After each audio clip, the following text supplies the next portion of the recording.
fine to me. Okay. And we are good to go. Thank you all so much. Hey, I'm Jason Roske, owner of the KC Auction Appraisal Company here in Kansas City. And today I'm really excited to have our first actual interview guest on our video blog. Leslie VonHolten is the executive director of the Symphony in the Flint Hills. I asked Leslie to be on because we love the Symphony in the Flint Hills, the pomp and circumstance of it, the grandiosity of it, the calming of it, but also because we obviously have our art auction online right now. I want to talk about that. But Leslie came on as the executive director of the Symphony in the Flint Hills last July. Correct. Yep. And has been there just about, 10 months now.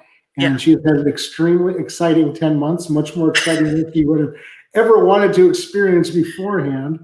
I'm sure when she took the job. But Leslie, why don't you give us a little bit of history about you, how you, where you're from, where you went to school, how you ended up at the Symphony, and then we'll talk about the auction in just in a few minutes. Great. Yeah. Well, thank you, Jason. I appreciate the invitation to be here. I came to Symphony in the Flint Hills, like you said, last July. I have spent my career in higher ed, academic outreach a lot, and have worked in the arts and humanities throughout my career. So I've been really fortunate to work in the cultural sector the whole time. And this is my first position as an executive director. And just like all executive directors I know right now, we are facing, none of us had pandemic training in our tool belts. So it's been a heck of a year. But yeah, sadly, unfortunately, we spend, actually the organization spends 2 years planning every Symphony event. So I worked tirelessly with our excellent staff here to plan this year's Symphony, and then unfortunately had to cancel it.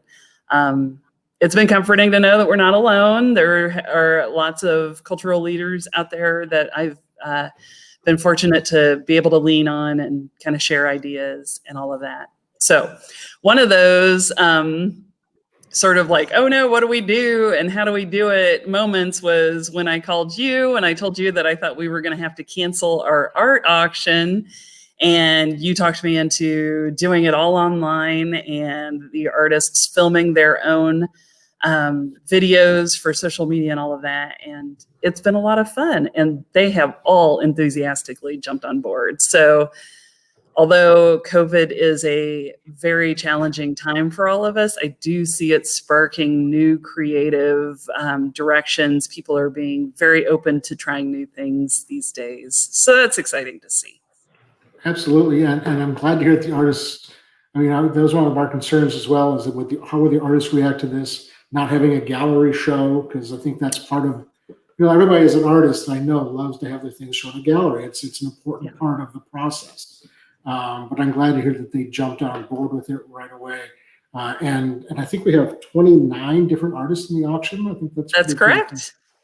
In all kinds of different genres. There's watercolor, oils, photography, printmaking, textiles, and multimedia too. So it's a really, really interesting and diverse group of art.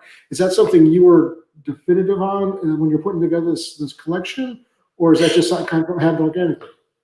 Yeah, so we put a call out for artists, and for the first time the Symphony, we agreed to combine photography and painting, and sometimes photography gets kind of pushed aside to the oil paintings and the watercolorists and all of that. So we opened it up for all of that. We also opened it up for 3D artists for the first time, but none of them bit this year. We had 138 artists submit work. And then our juror, who is James Martin, he is the art administrator for the city of Kansas City, Missouri. He's working on the big project, of course, for the 1% for Art program for the Kansas City International Airport right now. Right. So he selected the 29 artists who got into the show. So it's the cream of the crop here, very selective group. Are all the artists from Kansas? That's a question I've heard, and I didn't really know. I kind of assumed they would be, but I didn't even think about that before. Is that not all of them? Most of them. By far, most of them are. We have one artist from New Mexico. Oh, wow. but who has Kansas ties. So everybody who applied has been to Kansas, is in love with the prairie, finds inspiration there. But yeah, most of them are Kansas artists, a few Missouri. Oh, great. You took a couple But we let Missourians. them in. You let them in. Yeah. Yeah, that's great. You might be interested, and this is probably really risky on my part. I just wanted to, and if people watching have any questions or comments, please go ahead and post them. We'll respond to them as quickly as we can. But as of just a little bit ago, there have been over 22,000 lot views in the auction. Wow. So that's Awesome. like, 55 works of art, that's like 400 views per piece of art, some more, some less. But we have registered bidders from 8 states, including Missouri and Kansas. Awesome. Nebraska, Oklahoma, Oregon, Texas, Vermont, and Wisconsin. So we have people all over the country being exposed to art for and about and from Kansas, which I'm really pretty excited about. I think that's a really neat option. And I think that we're going to see with the online platform, we're going to see that kind of expand all of our reach. Is that something that the artists were cognizant of or thought about beforehand, or were you just happy to have an option a couple of months ago? We were planning on having the auction online with you before we had to cancel the event. And one of those reasons, we did it differently. We expected to have a show here in the gallery in Cottonwood Falls, and that's the part that we lost with the pandemic. So traditionally with Symphony in the Flint Hills, for those who are watching and have been to the event, there has always been an art tent, and the organization brings out all of the actual art pieces for people to bid on there.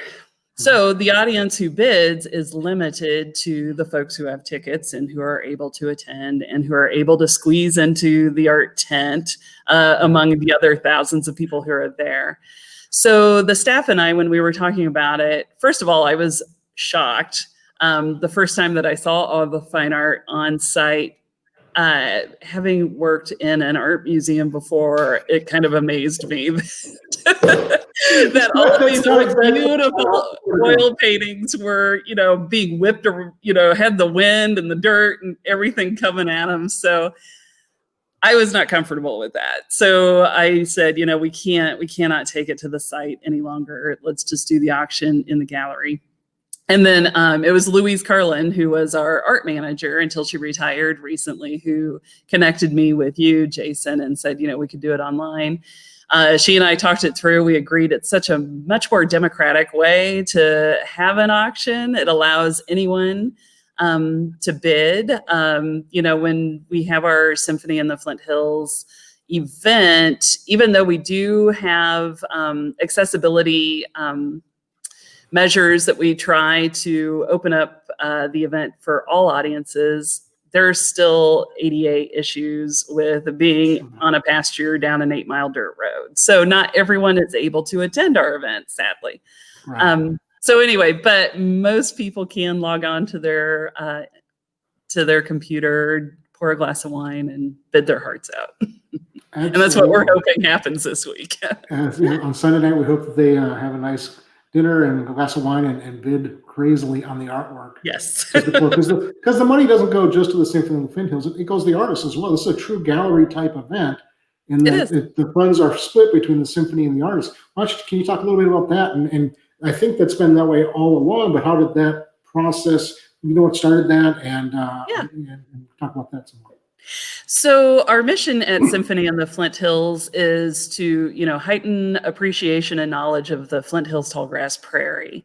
And we see that not only with heightening awareness of the land and the stewardship of the land here in this area, but also our communities and the people who have to make a living here. And some of those people are artists. And so it's very important to us that we share the proceeds from our sales with the artists who are making the art. So we do a 50-50 split. Every artist gets 50% of the sale. And then Symphony in the Flint Hills as a nonprofit, once we pay buyer's fees and take care of some of the shipping, then then the rest go into our operations to help support our art programming here. And we do try to do art programming throughout the year. Our gallery is sadly closed for the summer because of the pandemic concerns. But we hope to relaunch in the fall. So you just closed the entire summer, even though I believe in where you're at in Kansas, you're kind of like, you talked about going to a restaurant for lunch. Aren't you kind of not exempt, but the rules are a little bit less there than they are here in Kansas City per se? Yeah, so it was with just talking with folks in Cottonwood Falls and in the community that we made the decision. And the reason is every rural community is, an aged community. We have more older residents than a lot of cities do. So it's been very important for folks here in Chase County to be careful about attracting visitors, which we love to have, but we just want to wait until it's safe.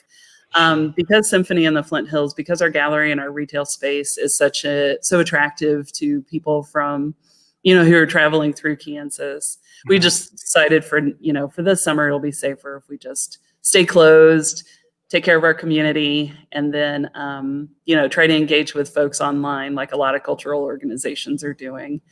And then once we feel safe, we'll open up again. Okay. So that brings up another question I've received. I don't know if you've received it there at the gallery or not. People are asking about how do they get the art after the auction? Obviously, historically, they've gotten it from the event, or in the few times we've done this online afterwards, shipping from the gallery to be able to go to the gallery. Are there going to be pickup spots? Is it going to be directly between the artist and the patron, or what do you guys see happening? And I know we have people ask us if they can pick it up here at our office in Kansas City, which we'd be happy to do too. So. Okay. Yeah. So what we have decided that we will just treat it on a case-by-case basis. And the second week in June, I'm planning on renting a van and just, riding the range for the arts. We'll be picking up as safely as every artist feels comfortable, and then delivering as we can in the area. And then, if we need to ship anything, we'll talk to the artist about, their comfort level with that. Some artists prefer to have professional handlers take care of their art, and we respect that. And so we'll support any feasible way that we can to get the art into the hands of the folks who have purchased them. Perfect. Yeah, and like I said, we've had people ask if they can pick it up here in Kansas City from us, and we're happy to do that. Fantastic. So I'm sure there'll be some things that just you pick up on your caravan and bring here, and we can distribute from our offices here in Kansas City. Just to kind of brought up a quick question, where are most of your patrons from? I assume Kansas City is a big hub for you, but it is. Do you pull a lot from Wichita and Topeka and even Oklahoma? Do you have where is your bases at? So when we go back and track the data from who attends the Symphony, it's around 38 states. People travel in from 38 states to do it. Wow. But the bulk of them are in Kansas City, and then second place is Wichita, and then the Manhattan area. And then after that, it's then it grows regional, and then it grows out to the further states. Excellent. So, wow. So the gallery's closed. So what are you? What are you doing online? What kinds of things? What kind of programming are you putting in place to kind of take the place of what you do there at the gallery? Yeah, so in May, we have featured every single one of our artists up until the end of this week. We will be.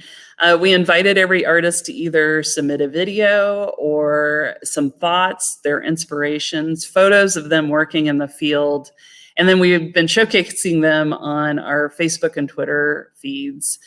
It's been really charming. Some of the videos, you can tell some artists are comfortable and have done this sort of thing before and already have a YouTube channel that they can promote their work. And then others are, you can tell it's the selfie from the extended hand out and doing studio tours, which is always my favorite. I love visiting artist studios. And so that's been cool to see.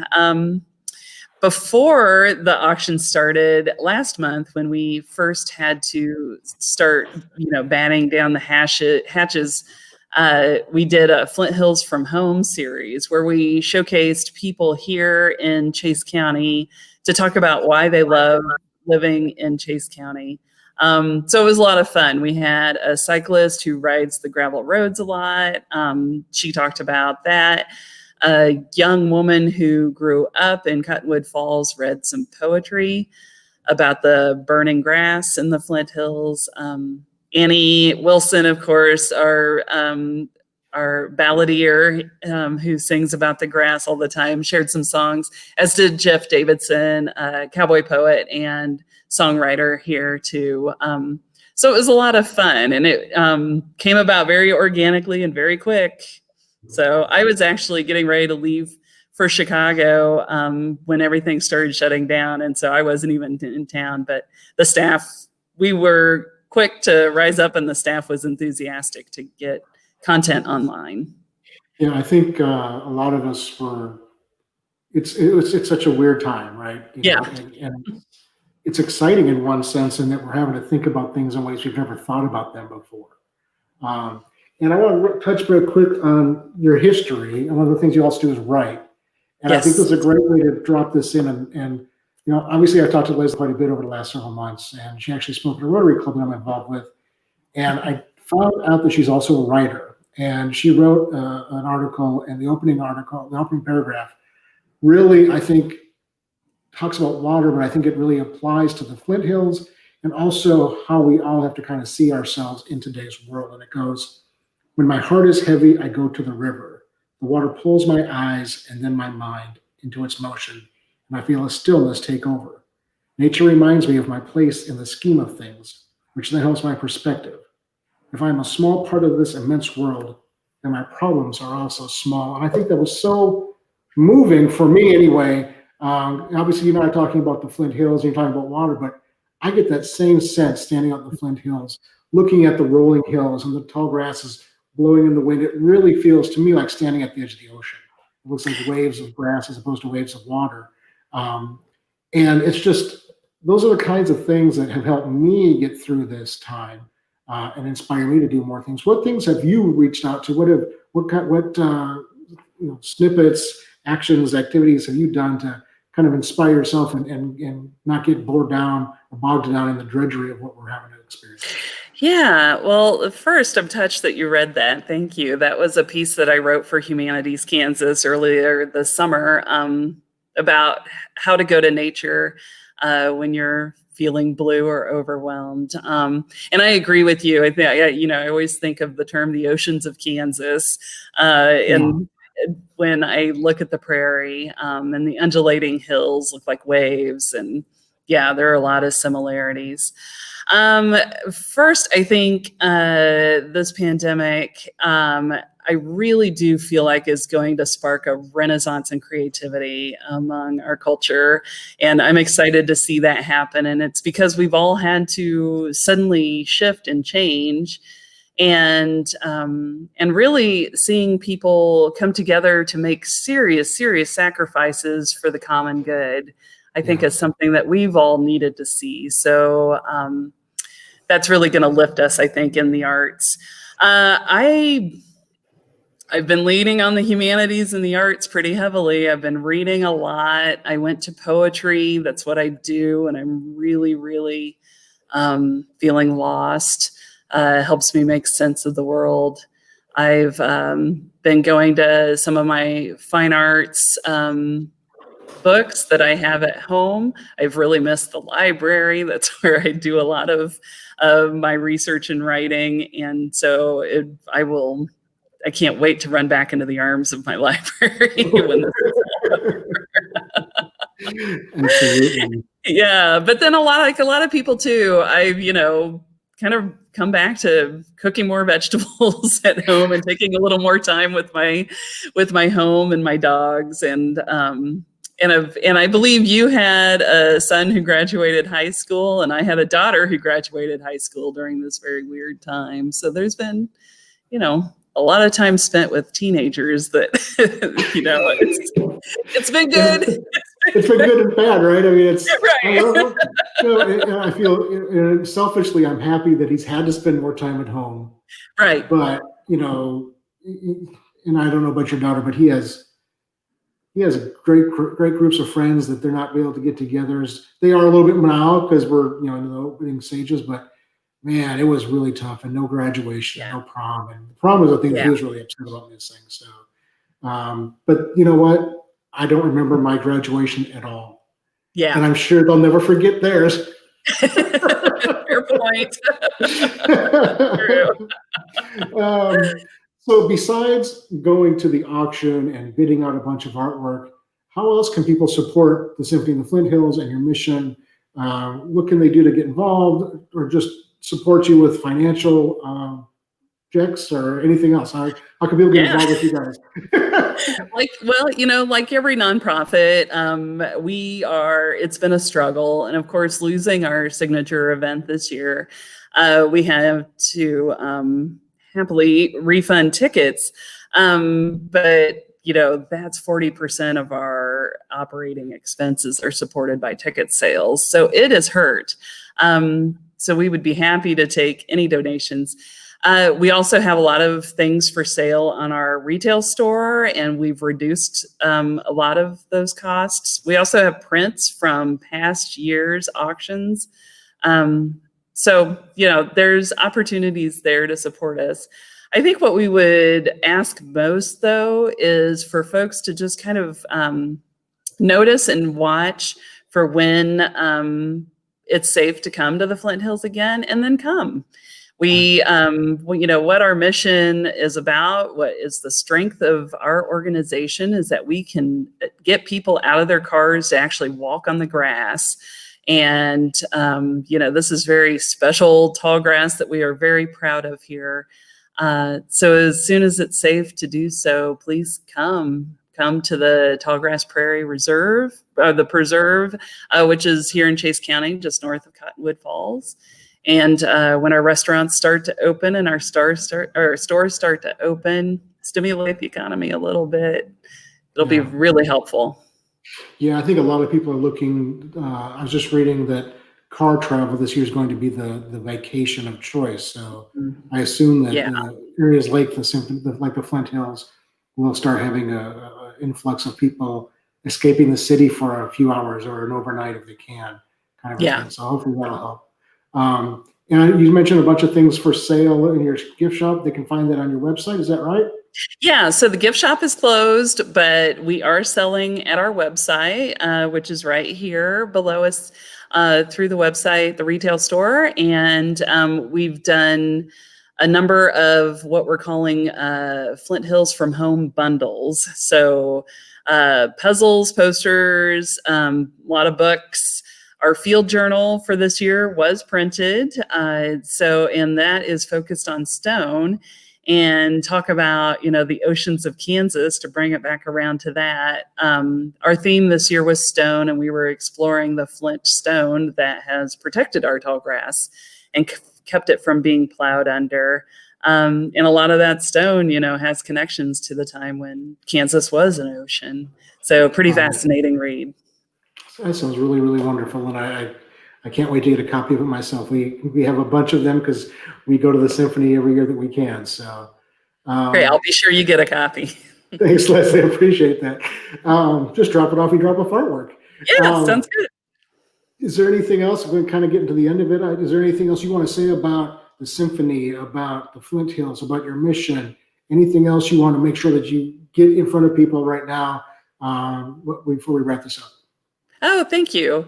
Well, just really appreciate the support. So many people have reached out to us who had tickets, who lost the event with us, and have called and sent emails supporting us. You know, this has been an economic hit, but it's also been a really emotional hit. Like I said, the staff has worked on this event. It takes 2 years to pull one together. It's an enormous amount of work. So just knowing that people are looking forward to next year really bolsters us and helps us stay focused on the work that we're doing. So if you are not able or not so inspired to buy something from the Flint Hills store, or you're not able, you get priced out of that painting that you were wanting, I do encourage you to reach out to any of your local arts organizations or cultural organizations that are dear to your heart. Send them a Valentine, make a donation if you can. All cultural organizations are really struggling right now, and your support is appreciated. Excellent. So really quickly, you mentioned it takes 2 years to do this a couple of times. So Yes. you must have a location for next year. Next year, we look forward to celebrating the Santa Fe Trail. It's the 200th anniversary of the Santa Fe Trail. So we will be in Morris County, just south of Council Grove, which of course was a very hot spot, popular trading post during the Santa Fe Trail days. And so some really cool stuff in the works there. Has that been published anywhere yet? I didn't know that. No, you have the inside scoop, Jason. Oh, breaking news? I'm going to call my buddy EJ Becker right now and tell him where next year's event is. No, I don't see a reason to keep it a secret. I want people to be as excited about it as we are. Well, you know what? I think all of us who are diehards, who obviously missed last year because of the microburst and then this year because of the pandemic, are really, really excited about the potential of next year's event happening. Yeah, you're kidding. So we're supposed to, because the symphony is wonderful, the event is wonderful, but the mission of the Tallgrass Prairie to me is even more important.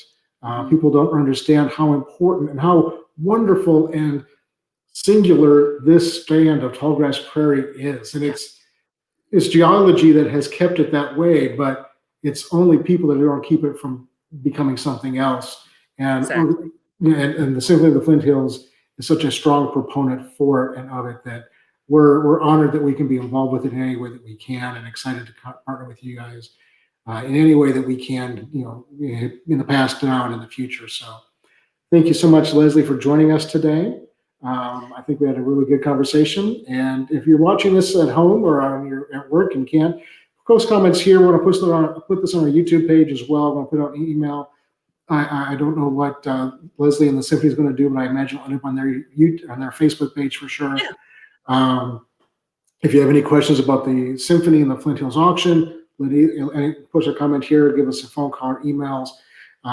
Reach out to either of us through our websites. There's contact information on both of those.